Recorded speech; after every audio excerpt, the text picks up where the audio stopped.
Hi, everyone. Welcome to Module 2. Each week, I'll give you an overview of what to expect, but I wanted to touch on the structure of the class a little bit based on some feedback that I received from you all during the first week.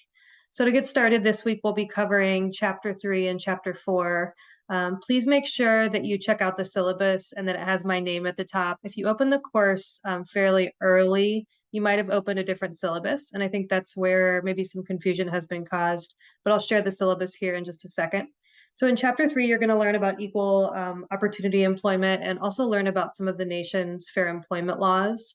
In addition to that, this chapter talks about different employee selection procedures and the importance of record keeping in an HR office. And then it really wraps up with talking a little bit about diversity and leveraging employee differences, which is very important in today's workforce. And then going into chapter 4, you'll learn about job analysis and job design.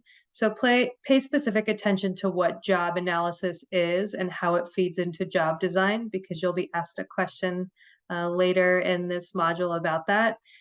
This chapter even talks about things like ergonomics, which essentially is equipment design so that your physical well-being isn't compromised. So that may be something that you've seen before with a standing desk or a specific chair.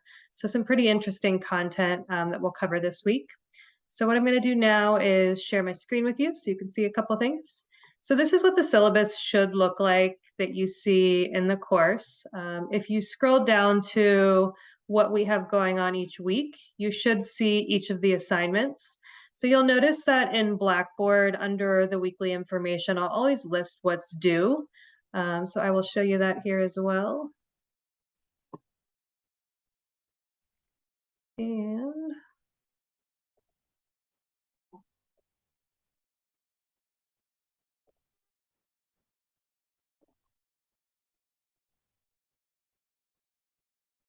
all right. So under the class, under the welcome for week 2, there will always be a welcome video from me, and you'll always see your list of your to-do items. I would really keep your focus there on what you have coming up for the week. So under to-do, you'll see that we're reading chapter 3 and chapter 4. There's a discussion this week that's exclusively on chapter 3. At the suggestion of one of your classmates, I've changed the due dates to Sunday at 11:59 p.m. and Tuesday at 11:59 p.m.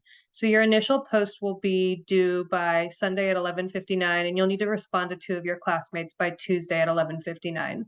Consistently, I will always unlock the modules for the next week on Tuesday. If there's some reason where you want them loaded earlier, please reach out to me. I'm very flexible. I want this to be a good learning experience for you. You'll notice after chapter 4, there's something that says Mind Tap, chapter 4, apply what you learned, also due Sunday, and then a quiz that's due Tuesday. So you should be able to see in your thread for the week what's due in Mind Tap, as well as the quiz that you'll access right here. If you go into your actual textbook, I've hidden everything that doesn't apply to you. So for chapter 3, you're just doing the reading, so you should be able to see that. I always keep the videos open in case maybe you're tired after a long day and you don't want to do all the reading. You'd rather watch some video concepts. Under chapter 4, you'll see the reading, and you'll also see the 2 assignments that are required for this week's work. I'll always include the due date that should match up with a couple other places. And really what I'm looking for, I want you to spend time on this. I'm looking for completeness. I wouldn't worry too much about accuracy on every single answer. I don't want you to retake this 3 and 4 times. I essentially just want you to get something out of it. So this is the Mind Tap work that you'll be doing, but as it relates to the class, you can always find your to-do list here, and you're certainly welcome to reach out to me at any time. So that's a little sample of what we'll be covering this week. I enjoyed all of your Flipgrid introductions, and I should have replied to each of you. So I encourage you to go back and check out the comments that you received. I hope you'll have a great week, and I will talk to you soon.